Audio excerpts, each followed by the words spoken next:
আজ আমি আপনাদের দারুণ মজাদার এই রেসিপিটা তৈরি করে দেখাবো। শুধুমাত্র বাঁধাকপি দিয়ে দারুণ মজাদার এই রেসিপিটা কিন্তু আমি তৈরি করে নিয়েছি। চিকেন দিয়ে তো আমরা অনেক কিছুই তৈরি করে খাই, কখনো কি বাঁধাকপি দিয়ে এই রেসিপিটা তৈরি করে দেখেছেন? তো অবশ্যই ট্রাই করবেন। আসসালামু আলাইকুম viewers, welcome to my channel Roksana cooking show. চলে আসলাম নতুন আরও একটি রেসিপি নিয়ে। চিকেনের স্বাদকেও হার মানাবে আজকের এই রেসিপিটা। তবে চলুন তাহলে দেখে নেওয়া যাক কীভাবে এই মজাদার রেসিপিটা তৈরি করতে হয়। প্রথমে আমি একটা বাঁধাকপি নিয়ে নিয়েছি। তো আমার এই রেসিপিটা তৈরি করতে কিন্তু পুরো একটা বাঁধাকপির প্রয়োজন হবে না, অর্ধেক বাঁধাকপি হলেই কিন্তু মজাদার এই রেসিপিটা আমি তৈরি করে নিতে পারবো। তো অর্ধেক বাঁধাকপি আমি নিয়ে নিয়েছি। তো আমার সুবিধার জন্য কিন্তু এটাকে আমি বটির সাহায্যে কুচি কুচি করে কাট করে নেব। তো আমি বটির সাহায্যে কিন্তু এটাকে এভাবে কুচি কুচি করে কাট করে নিয়েছি।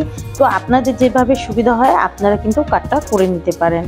তো বাঁধাকপিটাকে আমি 3 থেকে 4 বারের মতন ধুয়ে পরিষ্কার করে পানিটা ঝরিয়ে নিয়েছি।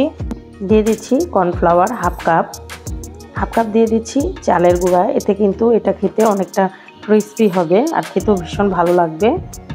আর দিয়ে দিচ্ছি 2 টেবিল চামচ পেঁয়াজ কুচি,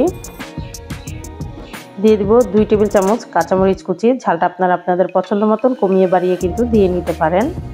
দিয়ে দিচ্ছি 1 টেবিল চামচ মরিচের গুঁড়া। মরিচটাও কিন্তু আপনারা একটু বুঝিয়ে দিবেন, যেহেতু আমরা কাঁচামরিচও ব্যবহার করেছি।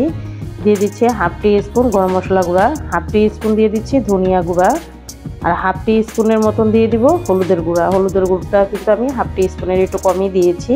আর দিয়ে দিচ্ছি 1 চা চামচ কাশ্মীরি মরিচের গুঁড়া। এতে কিন্তু দিলে কালারটা ভীষণ ভালো আসবে। আর দিয়ে দিচ্ছি 1/4 কাপ ধনিয়া পাতা কুচি। ফ্লেভারটা কিন্তু ভীষণ ভালো আসবে, অবশ্যই চেষ্টা করবেন দেওয়ার জন্য। আর দিয়ে দিচ্ছি স্বাদ মতো লবণ। তো লবণটা একটু কমিয়ে দিবেন, পরে আপনারা চেক করে কিন্তু আবারও লবণটা দিতে পারবেন, সেজন্য কিন্তু অবশ্যই একটু লবণটা কমিয়ে দিবেন। তো আমি ভালো মতন হাতের সাহায্যে মিশ্রণটাকে মিশিয়ে নিচ্ছি। একটু সময় নিয়ে এই কাজটা করে নিতে হবে, 2 থেকে 3 মিনিটের মতন এভাবেই কিন্তু হাতের সাহায্যে ভালো মতন মিশ্রণটাকে মিশিয়ে নিতে হবে। একটু সময় নিয়ে এই কাজটা করে নেবেন। এই দেখুন, তো এর মধ্যে কিন্তু কোনো রকম আপনারা পানি ব্যবহার করবেন না যদি বাঁধাকপিটাকে ঝরিয়ে না রাখেন। তো আমি যেহেতু বেশ কিছু সময় এটাকে অনেকটা সময় ঝরিয়ে রেখেছিলাম, সেজন্য কিন্তু বাঁধাকপি থেকে তেমন কোনো পানি বের হয় নাই। তো সেজন্য কিন্তু এরকম ঝরঝরে টাইপের হয়েছে। তো এর মধ্যে কিন্তু আমি 1 থেকে 2 টেবিল চামচের মতন পানি ব্যবহার করব। এতে কিন্তু এটা অনেকটা আঠালো হয়ে যাবে। এই দেখুন, তো আমি 1 টেবিল চামচের মতন পানি দিয়ে দিয়েছি। তো হাতের সাহায্যে এভাবে কিন্তু আবারও একটু ডলে ডলে মেখে নিতে হবে। এতে কিন্তু বাঁধাকপির ভিতরে যদি এক্সট্রা পানিটা থাকে সেটা কিন্তু বেরিয়ে আসবে। এই দেখুন, এখনই কিন্তু অনেকটা আঠালো টাইপের হয়ে যাচ্ছে। তো একটু সময় নিয়ে এটা কিন্তু ডলে নিতে হবে। তো বেশ কিছু সময় কাজটা করার পর কিন্তু আমার বাঁধাকপির মিশ্রণটা এরকম আঠালো টাইপের হয়ে গেছে। আর এই রেসিপিটা তৈরি করতে হলে কিন্তু অবশ্যই আপনাকে এটা আঠালো টাইপের হতে হবে, না হলে কিন্তু যে শেপটা আপনারা দিতে চাইবেন সেটা কিন্তু আসবে না। তো আমি একটু চেক করে দেখছিলাম তো গোল টাইপের হচ্ছে কিনা, একদম পারফেক্টলি হয়ে যাচ্ছে। তো আমি কিন্তু এখন এটাকে একদম ভাজার জন্য রেডি। তো অন্যদিকে আমি একটা কড়াই বসিয়ে দিয়েছি। তেলটা যখন একটু ভালো গরম হবে তখনই কিন্তু আমি এইরকম গোল শেপ করে দিয়ে দিব। এই দেখুন, তো একে একে কিন্তু আমি সবগুলোই গোল শেপ করে দিয়ে দিচ্ছি। আমার সবগুলোই কিন্তু গোল শেপ করে দেওয়া হয়ে গেছে, আর দেখতে কতটা সুন্দর লাগছে। তো মিডিয়াম টু লো আছে এই সম্পূর্ণ কাজটা কিন্তু আপনাদের করে নিতে হবে। এটা কিন্তু অতিরিক্ত আঁচে ভাজা যাবে না, মিডিয়াম টু লো আঁচে করলে বাঁধাকপিটাও সুন্দর মতন কুক হয়ে যাবে। আর এটা কিন্তু খেতেও ভীষণ ভালো লাগবে, আর এটা কিন্তু অনেকটা ক্রিস্পি হবে। একটু সময় নিয়ে মিডিয়াম টু লো আছে এভাবেই কিন্তু উল্টে পাল্টে ভেজে নিতে হবে। তো বেশ কিছু সময় এভাবেই কিন্তু আমি নেড়ে চেড়ে উল্টে পাল্টে ভেজে নিয়েছি। আর দেখুন মাশাআল্লাহ কালারটা কিন্তু খুব সুন্দর এসেছে। তো এভাবেই কিন্তু ভেজে নিতে হবে। তো আমি এখন একে একে কিন্তু ঝাঁঝরির সাহায্যে সবগুলোই নামিয়ে নিচ্ছি।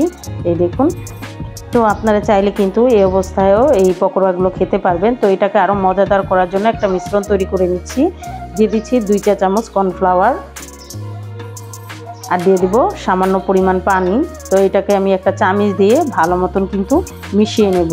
তো এক সাইড করে কিন্তু এটা রেখে দিতে হবে। তো আমি মিশিয়ে নিচ্ছি, মেশানো হয়ে গেলে এক সাইড করে রেখে দিচ্ছি। অন্যদিকে একটা কড়াইয়ের মধ্যে আমি 2 চা চামচ রান্না করার সয়াবিন তেল দিয়ে দিচ্ছি। আর দিয়ে দিচ্ছি 1/4 কাপ পেঁয়াজ কুচি, দিয়ে দিচ্ছি 2 চা চামচ রসুন কুচি, আর দিয়ে দিচ্ছি হাফ টি স্পুন আদা কুচি।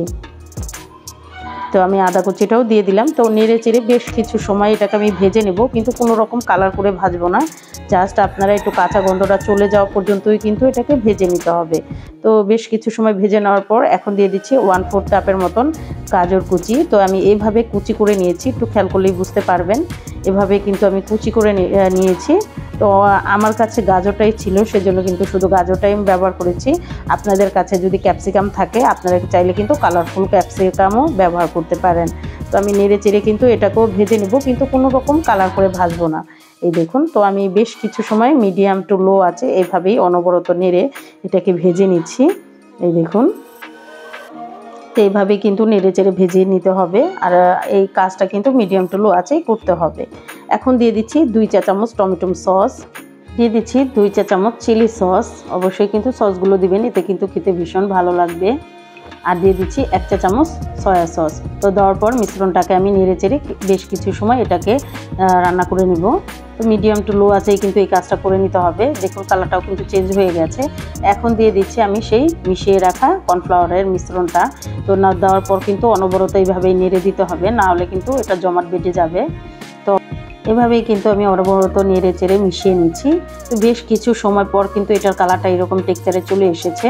তো এইভাবেই কিন্তু অনবরত নেড়ে দিতে হবে। এই দেখুন কালারটা কতটা সুন্দর এসেছে আর দেখতে কতটা লোভনীয় লাগছে। তো এখন আমি দিয়ে দিব সেই ভেজে রাখা বাঁধাকপির মাঞ্চুরিয়ানগুলো। তো দেওয়ার পর মিশ্রণটাকে কিন্তু আমি আবারও নেড়ে চেড়ে ভালো মতন মিশিয়ে নিচ্ছি। এই দেখুন দেখতে কতটা সুন্দর আর কতটা ইয়াম্মি লাগছে। আপনারা চাইলে কিন্তু সেই ভাজা অবস্থায়ও খেতে পারেন, আবার এভাবে কিন্তু তৈরি করে খেতে পারেন, সবাই ভীষণ পছন্দ করবে। বাঁধাকপি দিয়ে যে এত মজাদার একটা রেসিপি তৈরি করা যায়। তো আমরা চিকেন দিয়ে তো মাঞ্চুরিয়ান অনেকেই খেয়েছি, বাঁধাকপির মাঞ্চুরিয়ান কি কখনো খাওয়া হয়েছে? তো অবশ্যই এই রেসিপিটা ফলো করে আপনারা বাসায় একবার হলেও ট্রাই করবেন। আশা করি আপনাদের কাছে ভীষণ পছন্দ হবে আর খুবই প্রশংসা পাবেন। এর মধ্যেই কিন্তু আমি দিয়ে দিলাম 2 টেবিল চামচ ধনিয়া পাতা কুচি, এতে কিন্তু দেখতেও সুন্দর লাগবে আর ফ্লেভারটাও কিন্তু ভীষণ ভালো আসবে। তো আমি নেড়ে চেড়ে ভালো মতন কিন্তু মিশিয়ে নিচ্ছি। দেখুন দেখতে কতটা সুন্দর লাগছে আর কতটা ইয়াম্মি লাগছে। তো অবশ্যই বাসায় এভাবে বাঁধাকপির মাঞ্চুরিয়ানটা তৈরি করে খাবেন। তো আমরা বাঁধাকপি দিয়ে কিন্তু পকোড়া বিভিন্ন রকম আইটেম তৈরি করে খেয়ে থাকি। তো অবশ্যই এভাবে একবার ট্রাই করে দেখবেন। তো একটা প্লেটের মধ্যে আমি সার্ভ করে নিয়েছি, আর একটা বাঁধাকপির মাঞ্চুরিয়ান আমি আপনাদের কেটে দেখিয়ে দিচ্ছি। ভিতরটাও কতটা জুসি হয়েছে আর দেখতে কতটা লোভনীয় লাগছে। অবশ্যই বাসায় এটা তৈরি করে দেখবেন। বিকেলে চায়ের সাথে কিন্তু এরকম একটা ভরপেট নাস্তা হলে কিন্তু মন্দ হয় না। এতটা মজার হয় আর এতটা লোভনীয় হয় আর এতটা কালারফুল হয়, বাচ্চারা বড়রা কিন্তু ভীষণ পছন্দ করবে আর খুবই প্রশংসা করবে আজকের এই রেসিপির জন্য। এটা দেখতে এবং খেতে কিন্তু ভীষণ মজার হয়।